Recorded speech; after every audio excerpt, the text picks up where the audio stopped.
when you think about 90% of our brains are wired by the time we're 5, if we don't give some credence to how quickly that's happening in those first 5 years, and that can be really positive influences, but those negative influences have an impact also.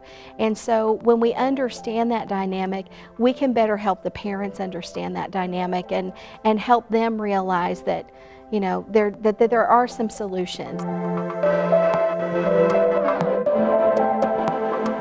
There is an exploding need. We know that across the city, our second graders are coming to school with less and less literacy at home. So when they get to school, we see that they need help. They need practice. They need to see what books look like. They need to feel them in their hands.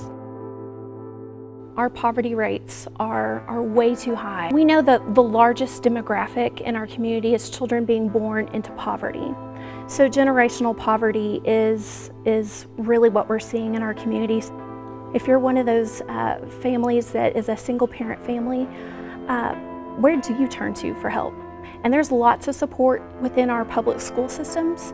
There's lots of support within our nonprofits, but how do you know to turn to even ask?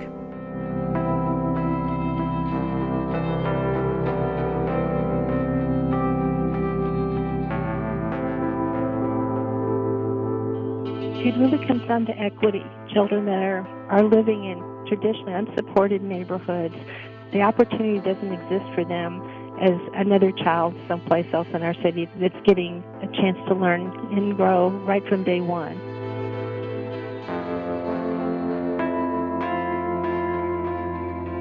I love my kids. I really love my kids. You are going to write another song. It's up there. I already had that in mind. I've told them about my story, about how long it took me to finish school and not to be like me, to go straight, finish school. 90% of our kids do not go home to the standard two-parent household. We also deal with kids that, beyond poverty, are not academically prepared, and it has not been something that is socially or culturally expected of them to be academically successful. You have to find ways to work around the fact that they may have a parent that didn't come home, or that they have to work 40 hours to support their brothers or sisters, or that they have to get up in the morning and take their brother or their sister to school, and they are part of the parenting aspect of their home.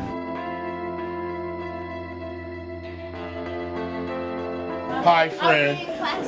Thank you, friend. I appreciate you being in class today. Oh, my name is Harry Brooks. I'm a graduation coach. My biggest challenge that I face here is most of our students want to or have to go to work. They get a bit of an education and they feel that they are ready to go into the work world and start earning their honest dollar. One thing that I'm trying to help them to understand is it's not just getting to the 10th grade or to the 11th grade. It's completing that high school education and then seeing the opportunities, the doors that are going to open for you after you complete that high school education. Success for us is for people to understand we're not where we were 12 years ago. We have come a long way.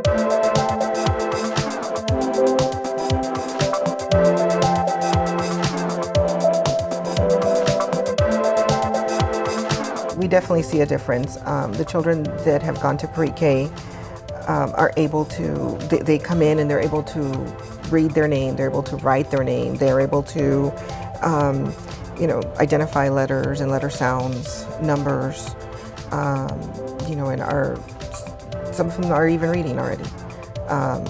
Where, if we get children that don't go to pre-K, they're totally lost.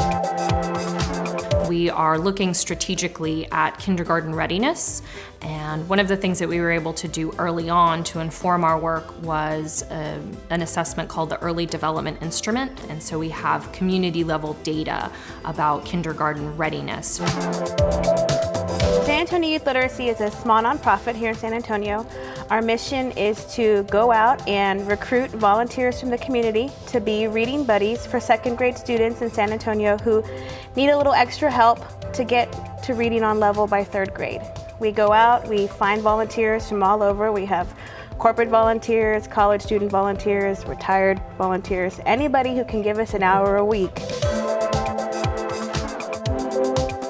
We've been helping the community to understand the power of the resources that they have within their community and to look at long-term sustainable investment that ensures that the practical academic programs, extended learning time, social health programs are available to every child that needs it throughout the entirety of their development.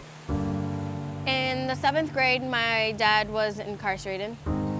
Then around the end of freshman year towards the beginning of sophomore year is when my mom got incarcerated as well. I was living with my older sister and my aunt. My English teacher signed me up. My major right now is mechanical engineering. I'm taking physics, art history, functions and modeling, and college writing. Then after that, I have to go to work at 5. Then after that, I gotta do all my homework. It's all gonna be worth it at the end of the day. We all believe that our students can achieve post-secondary completion as the pathway to a more expanded, inclusive economy, is close the gap between the promise of America and the practice of America. Because education is at the core of closing that gap.